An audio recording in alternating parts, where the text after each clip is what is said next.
who are trying to kill crypto in the United States.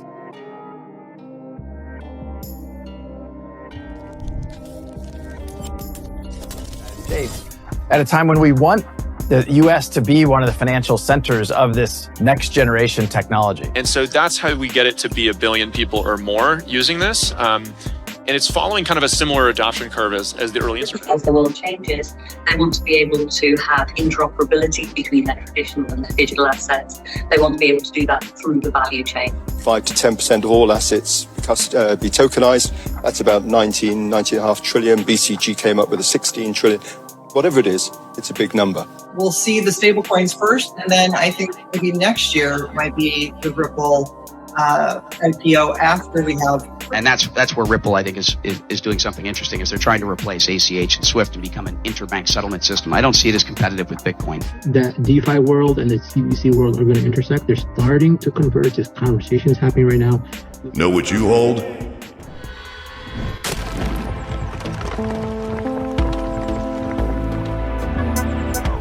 Enjoy the ride, pal. It's the XRP.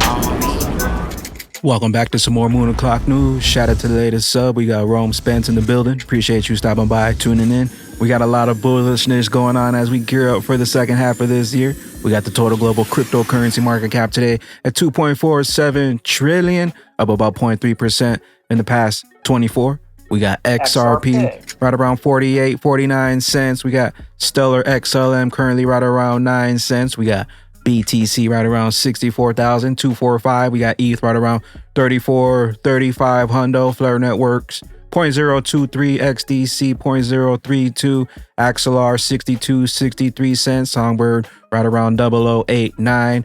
Stronghold 005. We got Zahao right around 9 cents. Evernote 20 cents. We got one from Ripple to pop things off. Ripple CEO Brad Garlinghouse joined CNBC Crypto World this week to discuss our contributions to Fair Shake PAC and how the crypto industry is coming together to be a force. 2024 elections in the U.S. We got Bank XRP. Brad Garlinghouse, CNBC. Ripple CEO Brad Garlinghouse said now is a defining moment for crypto, and his group and others are working to play catch up in D.C. This is an industry that has been behind in Washington and really been on the defensive from some, I think, uneducated and sometimes intentionally or not, I'm not sure, but really those who are trying to kill crypto in the United States at a time when we want the U.S. to be one of the financial centers of this next generation technology. Drain the swamp.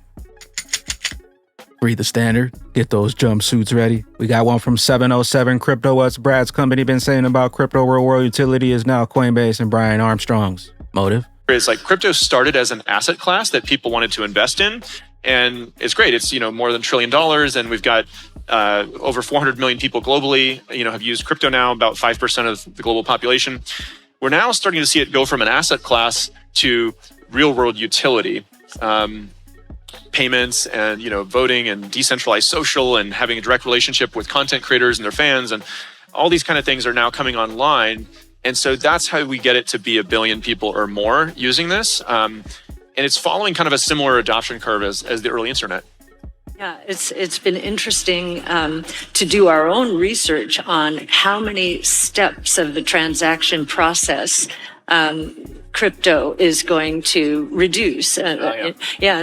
We got the Korea Blockchain Week 2024, September 1st through the 7th. We got Brad Garlinghouse in the house, Vitalik Buterin, 2024 speakers. We got one from Cypress X, BIS General Manager. We aim to empower individuals and businesses by placing them at the center of their financial lives.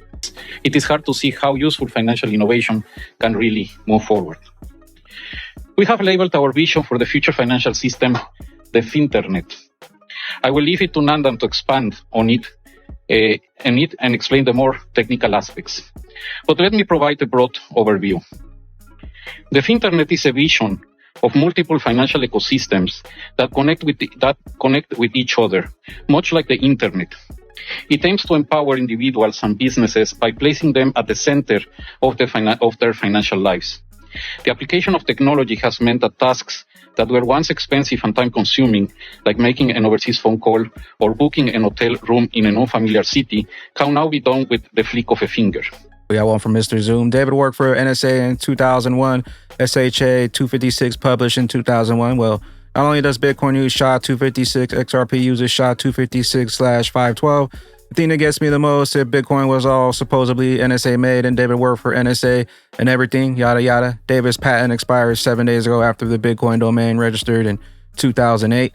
All of this ties back to the NSA white paper in 1996, how to mint crypto. It was always meant to be XRP, Bitcoin 2.0. We got one from Dex 5 Pro, XRP Ledger, AMM Pools, total value lock, 16 million XRP, plus 600,000 XRP in just 2 days. We got subject views. We got the BNY Mellon Chief Operating Officer of the digital asset, sitting beside Ripple, Eric Van Miltenberg, SVP of Strategic Initiatives, for a panel on tokenization. Interesting, she noted that her clients want to have interoperability between traditional and digital assets. Hi, I'm Katie Mee here. I'm the Chief Operating Officer for the digital assets business at BNY. We set up our digital assets business 3 years ago now and launched our crypto custody capability in October 22. But really, the idea of tokenization and the threat and opportunity that tokenization presents to our traditional business is what's been driving us all this time. So BNY celebrated its 240th birthday last year, so very different than the companies that I'm affiliated with.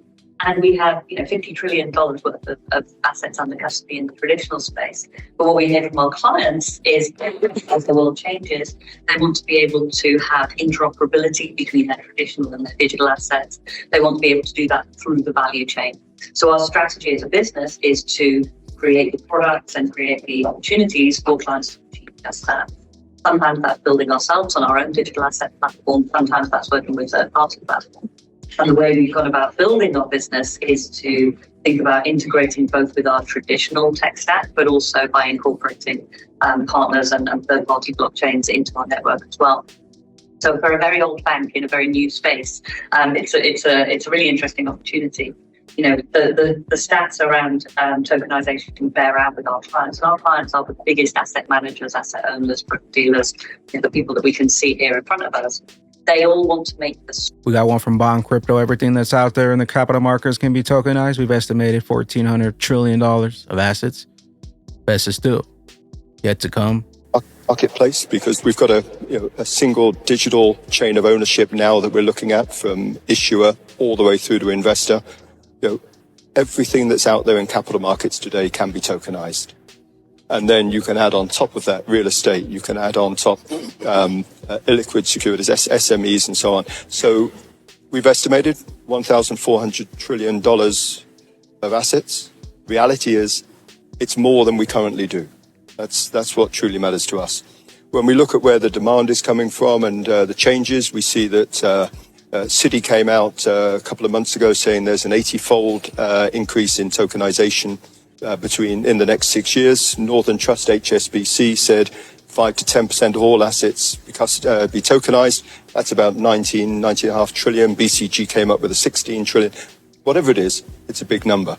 So we look then behind that and say, $1,400 trillion of assets, and all we need is a small piece of that for XRP to rise exponentially. We got XRP drops, Linda P. Jones, Ripple IPO, first stablecoin legislation. Stablecoins become real money. This allows companies to be registered. Then crypto legislation in the U.S. Afterwards, 2025, Ripple IPO, XRP ETF. Before some other companies do, such as Ripple. So I think the legislation has to come in that will make stablecoins real money. That will allow those companies to be registered and scrutinized, audited, et cetera. I mean, they already are at another level when they have their IPO. Then they become publicly traded. That's another level of regulation. And so we'll see the stablecoins first, and then I think maybe next year might be the Ripple IPO after we have crypto legislation come into effect next year. Nerd Nation Unboxed. Brock Pierce speaking on Ripple back in 2015. The fund that I'm operating today is in, again, a bunch of other companies in the space. Itbit is there, and Ripple, coincidentally, which is actually also a thing that we didn't talk about much, but Ripple's worth noting, and it has to do with, I want to show you this. So part of the problem with the financial system and why it doesn't work is this, and maybe this analogy makes sense, but every country built their own stuff. You've got 110, you've got 220, and you've got all these different adapters. And so what happens is the financial system is not interoperable. You've got ACH, you've got SWIFT, you've got SEPA, you've got ETF or EFT, excuse me. You've got all these different systems, and for that reason, you have to have all these banks that are in the middle of transactions because the systems don't connect and they don't work. When you travel from one place to another, you need a different adapter to be able to plug into the system. And that's where Ripple, I think, is doing something interesting, is they're trying to replace ACH and SWIFT and become an interbank settlement system. I don't see it as competitive with Bitcoin. I see it as something different, and it's more of a tool for financial institutions. XRP, the interoperable one. All roads lead to the bridge asset. We got Mr. Man XRP BRIC CBDC conference discussing DeFi. DeFi is truly the place you want to park your capital. If the central banks park their money there in pools and you're there early and they continuously swap, that's 100% money you will be earning. So I think in the long run, it's going to get more complex. So you will see that, for example, the world of DeFi is going to grow and continue to grow despite our current bear market. Over the long run, the 10, 20 years, we'll see DeFi to continue to grow. And one of the areas of interest right now is to place CBDCs, one, inside of, let's say, an automated market maker where they can swap between one CBDC and another CBDC. And this also research is very, very preliminary research, and we're working on this type of research. If I stake a CBDC, theoretically, can I then swap it for another CBDC? And then what do I move across jurisdictions by doing that kind of swap? And two can I take CBDCs, park it, and pool it, and then issue a stable coin against the CBDC? Kind of what people do with dollars, right? Right now, I think it's pool $100 million and issue 100 million stable coins. So I think that can create some complexities, and it's a way to circumvent. I'm not saying that it's a recommended way. It's a way to circumvent AML. If I use right now MakerDAO's DAI, I can transact, and there is really no way for any AML to occur if I'm using a stablecoin like DAI. And so I think that DeFi world and the CBDC world are going to intersect. They're starting to converge. There's conversations happening right now. You'll see the Bank of Kazakhstan actually release pretty soon. I've already seen an early version of it, a paper on what they're looking at in terms of CBDC, in terms of DeFi. And I think things will get more and more complex. And I just wanted to contradict it. We got one from Mustache Altcoins just a few days ago. The 3-week Gazan channel changed from red to green. As far as I know, the sentiment in 2020 was very similar to this time. A few weeks later, one of the biggest off seasons began, the calm before the pump. Taking a look at the total cryptocurrency market cap here. If we go back to the 2016 halving date cycle, it took about 168 days before things really started to ramp up.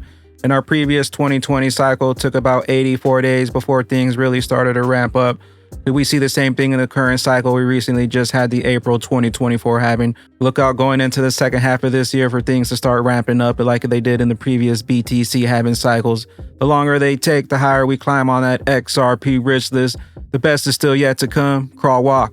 Then we rock it. Let our friend know that the greatest opportunity of multiple lifetimes is still at hand. But the train's left the station. Tick-tock.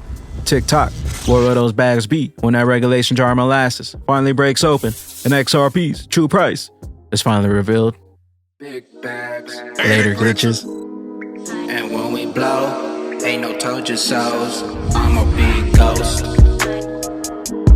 I'm a big ghost. We hold the gold. I be super bullish like the bearable bull. My lifeboat full, ready for the big boom. Astronaut suit, headed for the moon with my Hodo gang crew. Had the 2020 vision, yeah, we all knew. Now we pulling up in something brand new. New house on the avenue, beach house and cabin too. Normally I don't flex, but I had to go all out. You said it couldn't happen, now we flex.